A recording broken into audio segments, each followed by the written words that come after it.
Welcome to this episode of Missouri Charter's Work, a podcast highlighting the charter school experience in Missouri. I'm Doug Thaman with the Missouri Charter Public School Association, and I'll be your moderator. Today, we are delighted to introduce to you Lafayette Preparatory Academy. Lafayette Preparatory Academy, or LPA, believes that those of us living in the city should have access to an excellent free public education. LPA was founded by a group of concerned community members, many of them city parents, who understood the value of a high-quality, rigorous education for children as well as the broader community. Today, the LPA's Executive Director, Susan Marino, joins us, along with Michelle Niels, a board member and parent, and Emily Robertson, a founding teacher and instructional coach. Welcome. Thank you. Thank you. Susan, I am going to start with you and just ask if you could kind of provide some background, some history that led to the opening of Lafayette Preparatory Academy. Happy to. Doug, you kind of touched on the overview of the start of the school, but essentially a group of concerned community members, including parents, came together in 2010 to 2011 to start coming up with an idea that would support some of the goals that we had for the city of St. Louis. We noticed at the time that families, once their kids were aging into school age, they were very often leaving the city if they had the resources to do so.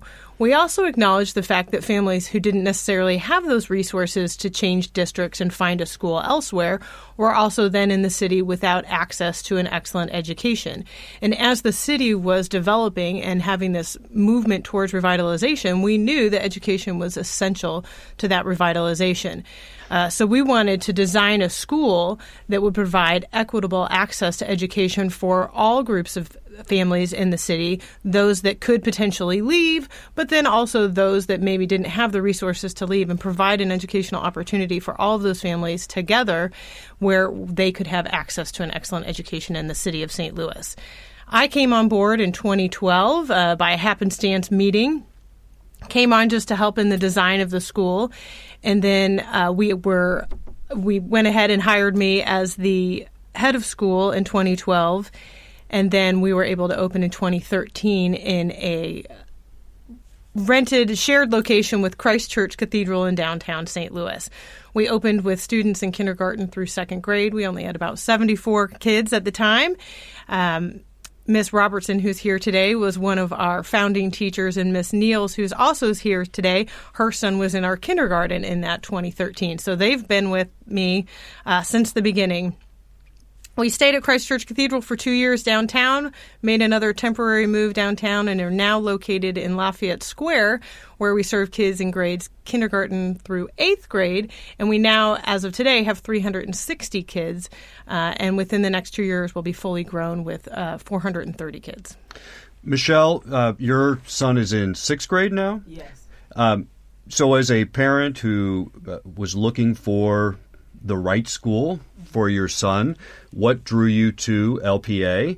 And then you've been there quite a while now. What led to your son staying there? Well, it's interesting you say that, because I was looking for schools prior to him starting kindergarten. Had looked at a private school for pre-K, and that did not work out. So we continued going to daycare, and my sister happened to be in Soulard, and someone was passing out flyers about LPA. So she brought it to me and said, "Hey, I got this flyer from somebody. We need to go look at this school." So we made an appointment, and we met with Susan, and it was interesting because we literally, we didn't see the vision as the vision was. We saw, this is what this will look like. And I was hesitant initially because it was a starter school. So my concern was, okay, it's starting up. How's that going to work? And I talked to my mom and my sister who, both were for it. They both did the tour with me. My mother was actually a retired teacher, so I was just still kind of nervous. But, we applied to LPA, and it has been great. Just thinking back to that kindergarten year and how my son has developed so much at this time. One of the reasons why I stay is that one of the things I can say about LPA is it feels like family. the community that we have developed. My son has so many different friends from different backgrounds, and the teachers that are there. You know, what I learned in his early years is that I loved the school so much because he loved those teachers just like he loved me, because sometimes he would call them mom. And when he would call me the teacher, I was like, oh, okay. I knew that he really loved to be there and his connection. And it's been great. They meet him where he is versus trying to push him where he may not be. And they gradually every year things are improving. Things are getting better. He's doing so well. He loves coming to school. You know, he's not one kid that you got to force him to come to school. And when we're not in school, he's talking to his friends that are from the school. So it has been a great experience. Again, my stay with LPA has been the community and the way they meet my child where he is and helps him. And it has been great. He loves coming to school. You know, one of the unique qualities of a charter public school is the ability for the school to, through its autonomy, to try some innovative practices. Emily, founding teacher, been teaching there for quite a while now. Have you found that to be true, and have there been opportunities to be innovative in the instruction you provide? Yeah, Doug, I think that's definitely true. There are only 2 classrooms per grade at LPA. And we hire amazing teachers from really diverse backgrounds who bring really amazing resources to the school. So I think one thing that has helped me love LPA and inspired me every day to work really hard is that I and my partner teacher can really shape the direction the school goes. So an example of that is my partner teacher and I, when I taught first grade, realized that we wanted to explicitly implement work around social justice leaders in our own St. Louis community and then throughout history with 6-year-olds. So we created a curriculum called the Mover and Shaker curriculum, and we looked at environmental leaders and civil rights leaders and leaders from the Latino community. And we highlighted a different leader each week and how they had moved and shaken our community. And we did this during our morning meeting time when we usually highlight social skills, but that was something we decided on our own that was missing from our explicit instruction, a gap that we saw with our students. And now that I'm teaching 4th grade, my former first graders still say to me, oh, that person was a mover and shaker. And so that has really, I think, shaped, that small example shows how a decision I made instructionally has really shaped the students of our school as they grow and change. And so you're able to do that while still being aligned with the standards for the state of Missouri, still taking the state achievement tests. And how has that gone, Susan? Well, we're doing really well academically. We've recently had the pleasure of being able to release the large gains and a large amount of growth that we had in the last school year. We were recently highlighted by the St. Louis Post-Dispatch as being first in improvement in English language arts in the St. Louis area and second in improvement in math in the St. Louis area. So we're seeing that the work that we're doing is really leading to our kids achieving academically. And I just want to piggyback on the things that Emily was talking about, because one of the elements of LPA that we are so committed to is being diverse by design. We believe and we know that when kids learn in a diverse environment, they have higher academic outcomes. They improve socially and emotionally because they are learning not just from their own perspectives and within their own experiences. They are learning through the experiences of others, and they are able to understand the world more complexly in the sense that they don't only see it from their own perspective. And so when you capitalize on their understanding of the world from all of these different perspectives, then you deepen their learning. And so then that leads to the better academic achievement long term for our students. So you're talking about diversity, and I just wanted to touch on diversity of the student population. Emily, do you have students who have special needs that have to be addressed? And, in this environment with innovative practices, Have you been able to provide the skills that these special needs students need to be able to be successful? That's definitely something we talk and think about a lot at LPA. When you are servicing a diverse by design population, you have students coming in kindergarten who have never been to school and students who are reading at a second grade level already. And then you also have, yes, a lot of special needs students who have social, emotional, academic needs. And we are really lucky as a community that we have a committed staff of instructional leaders who help teachers make sure they're meeting students' special needs. I have several students in my classroom who have worked with our special education department over their time at LPA to figure out how to regulate in the classroom so they can be in the classroom as much as possible. And that I have grown in my own practice in my ability to make sure that I am meeting each and every student where they are in my classroom because of the help of the teams that have supported me in growing in that way. It sounds great. It sounds like a warm, nurturing type of environment for children.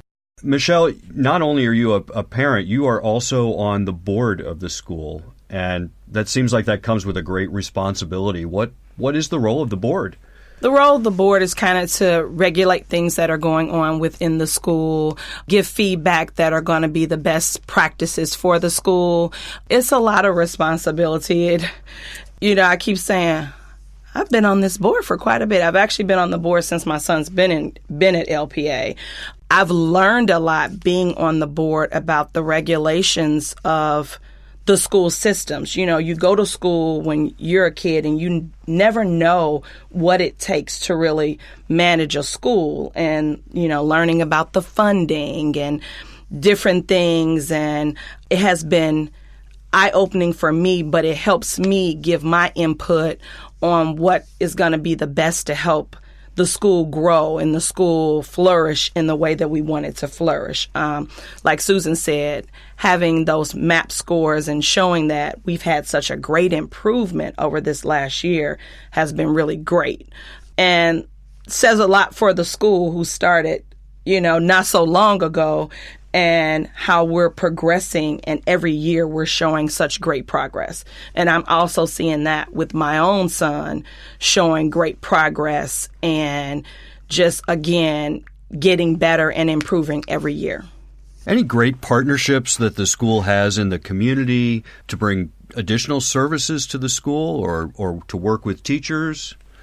We have a lot of partnerships. We partner with Miriam Learning Center for special education resources. We also have partnerships with several higher education institutions.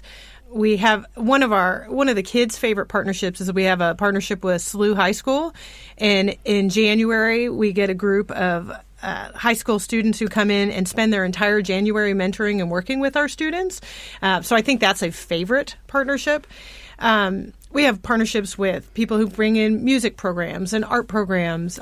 So we use partnerships in the area to enhance our programming. And for us, we're kind of a reduce, reuse, recycle kind of organization where we make do with very little. We use the park near us as our play space instead of having to build and maintain our own.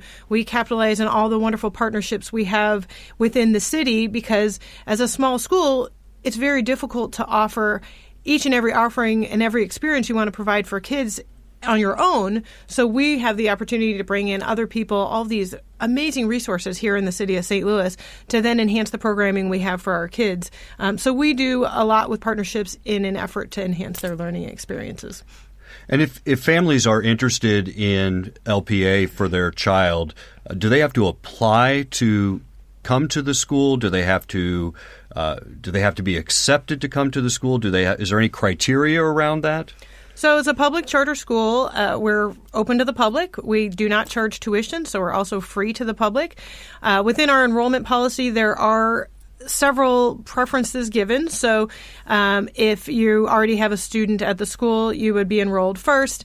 If your parent worked at the school, you would be enrolled first. We are working on our enrollment policy where we can also then give a preference for students who qualify for free and reduced lunch. In the last year, we were able to get legislation passed that allowed for us to provide this preference for our families. And we've mentioned that we're a diverse by design school, and our mission, our commitment is to serve families from low-income backgrounds as well. And so in order to ensure that we maintain that balance in our school, we will enact in our enrollment policy a preference for students who qualify for free and reduced lunch, giving them a preference as they enroll into kindergarten so that we can be sure to enroll students from diverse backgrounds throughout. We also have catchment zones. But if anybody wants to learn more about the process for enrollment, you can reach us on our website. I don't know if it's the right time to give that now or not. You can, sure, why don't you go ahead? Yeah, it's www.lafayetteprep.org.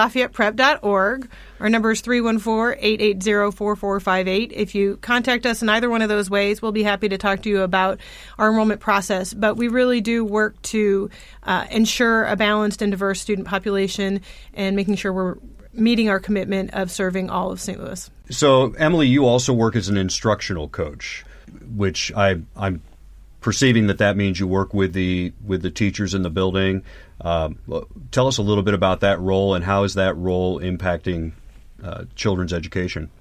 So LPA is constantly striving to improve, as you can see through our amazing test score growth this year. We are working really hard to drive toward excellent academic outcomes for all students. One thing that we decided to implement this year was instructional coaches that are working with specific teams of teachers. So I work specifically with the kindergarten through second grade team. I visit each of my teachers' classrooms almost daily. And each of them has an individualized goal they're working on to improve. So maybe one teacher is working on becoming a more rigorous questioner and asking students questions that really get them having conversations with each other, while another teacher might be working to implement our Singapore math curriculum to fidelity because they're new to LPA. So I work with teachers to drive toward those goals and help them, the goal is to increase the outcomes for all students. And I have found that really both rewarding and challenging because I am still also teaching my own class of students. So I get the best of both worlds in that I get to work with students and think about how to improve my own practices, and then also get to have these amazing conversations and experiences where I'm helping other teachers work to strive to improve for their own students as well. Michelle, as the parent in the group, if somebody ran into you in the grocery store and said the quick elevator pitch around why you selected LPA, what would you say? One of the reasons I selected LPA was at the time my son was starting kindergarten, there were not any schools that I felt would meet his needs. I looked at magnet school programs and I looked at some other charter school programs. And even after being accepted in some of the magnet school programs, I realized that those schools weren't achieving as well as they used to in the past years. Like I said, they meet kids where they are. I'm kind of like the resident parent where I kind of sit at the school sometimes and do paperwork for my job. And I observe and I just watch how the teachers work with different students and how they give them what they need. They're, making them think. I've seen experiences where they're making them think about what they did or making them say, okay, well, why is this the best thing for us to do? Even just hearing the classes and hearing what they're learning in the class. This year, my son he's got a different teacher for social studies, and he is so excited about social studies. I mean, he's learning so much. He talks about all the different things that he's learning. He's excited about the class, and that's LPA's mission, to have great teachers. And this teacher, I had to go to him and say, he loves coming to your class. Susan, I'm going to turn to you now, and we know that providing great public education comes with challenges. What are some of the challenges that LPA faces? We have chosen purposely to be a small school and have only 48 kids per grade level. And because our funding model is tied to how many kids we have per grade level, that means that we have to make do with very little funds. On top of that, we know that charter schools are funded inequitably, and there is a shortfall in what charter schools receive as compared to the public schools. So funding is always a challenge, and it's not just about funding. When people hear that, they think, oh, well, they just want more money. What the lack of funding means is that we have to make very difficult decisions related to staffing.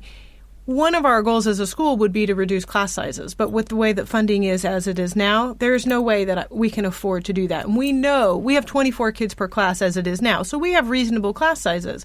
But we know if we could get class sizes down to 15 or 18, we could do even more to help kids learn and grow. And that's not something that we could sustain with the current funding model. We know that we could benefit from additional support staff, such as we already have 2 full-time counselors, but we could even use another one. We could use a social worker. We need more support staff to be able to push into the classrooms to provide individual instruction. There are so many needs in a school. Now, I will tell you, my staff is the best staff in school. So if you're listening from another school, don't come close, because I'm going to protect them with everything I've got, because I have the best. And they make do with very, very little. And that is why we've had the success we've had. If we had appropriate funding to actually support the things that we would like to do, I can't imagine how far we could take these kids if we were able to actually staff in the way that we would like to. Great. So we're going to wind up now, and so I'm going to put you on the spot and just ask you if you could describe Lafayette Preparatory Academy with one word, what would that word be? Susan? I'm going to have one word with an explanation. My word is balance. And my word is balance because LPA is committed to balancing social, emotional, and academic achievement growth. We are committed to balance in the diversity in our community. We want to serve low-income kids as well as kids with means. We want to serve kids from all economic or all racial backgrounds, family structures, educational levels, balance of the entire realm of diversity. And then also balance between support and cultivating independence. We want to teach our kids that we're here for them and support them when we need to, but also help them to develop the abilities to go out in the world and do it on their own and be the leaders that we know they can be. Michelle, your one word? I just have one word for you: community. Emily? Family. Great. Well, it sounds like a great public school and a great place for children to be enrolled to have their education. We want to thank everybody for joining us today and providing a little insight into Lafayette Preparatory Academy. And this has been Missouri Charter's Work. Thank you for joining us.